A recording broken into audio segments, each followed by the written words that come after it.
Hey, Donna Bordeaux here with Campground Accounting.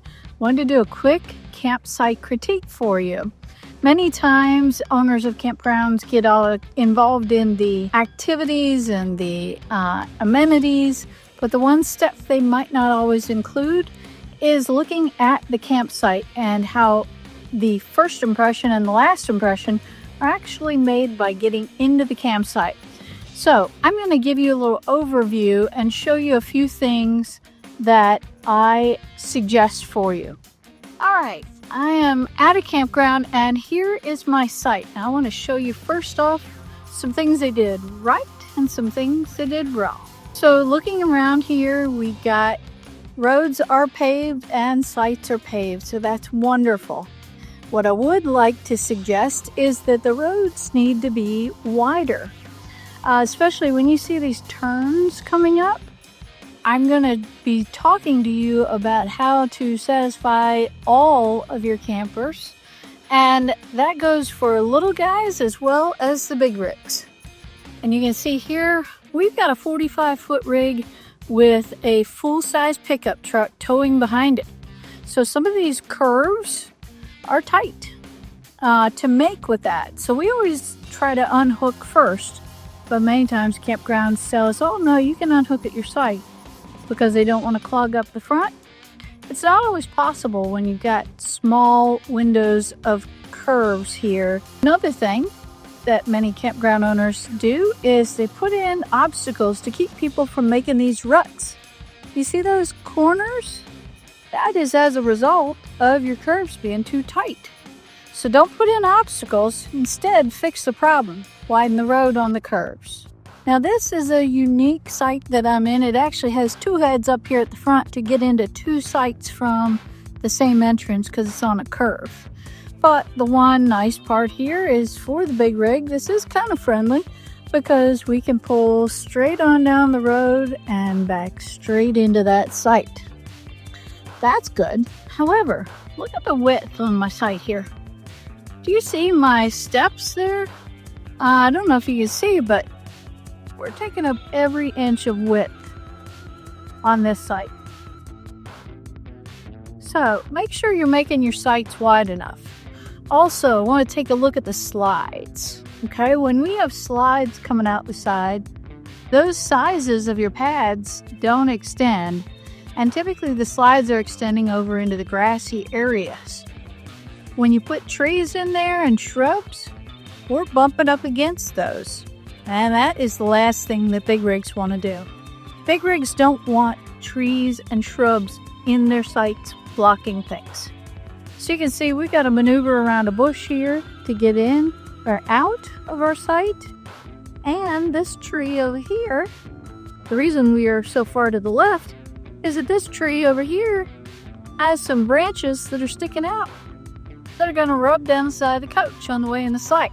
As a rule for you, as a campground owner, I suggest that you take a look at your roads, at your sites. My rig is about 13 foot 6 inches high.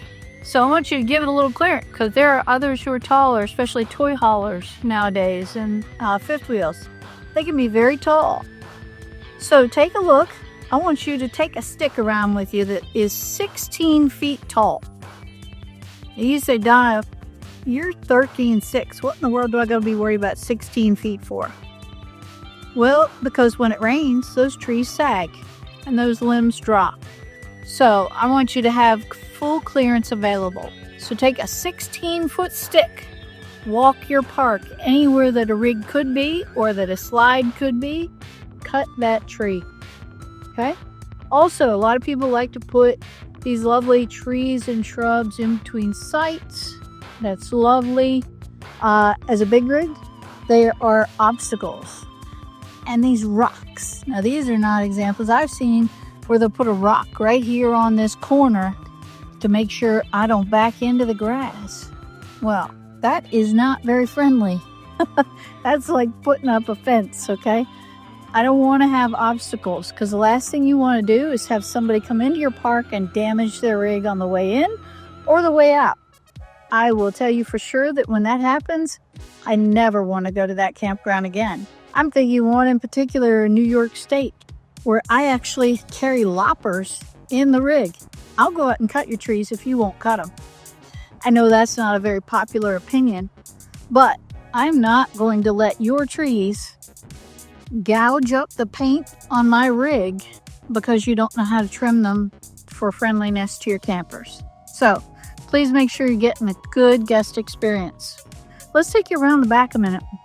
Okay, here's an empty site over here, as you can see.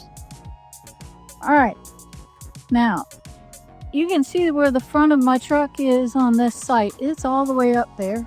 Let's talk about the back for a minute. At the back, again, don't put obstacles. Don't put trees back here.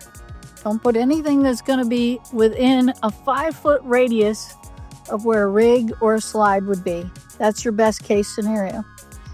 Here they've done a good job. They put the electrical and the water all off to the side here. That's good. Sewer. Kind of hidden up here by this bush. I get they don't want you to run into it.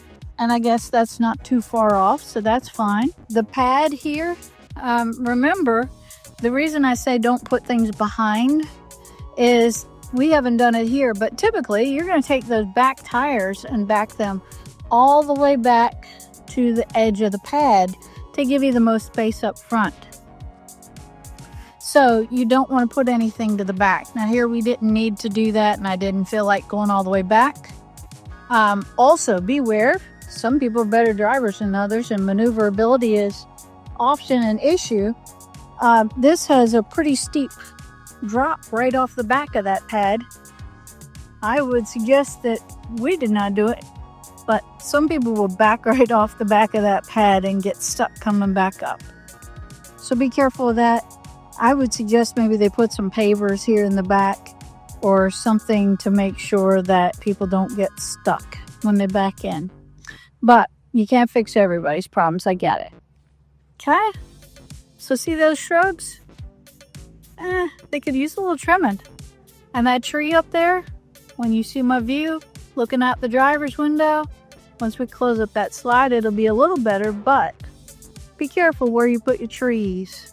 All right, I'm going to be giving you some more tips as we go along and show you some more campsites. I'm not going to tell you specifically where they're at, but I want you to be able to take a look at different campsite types and what is out there.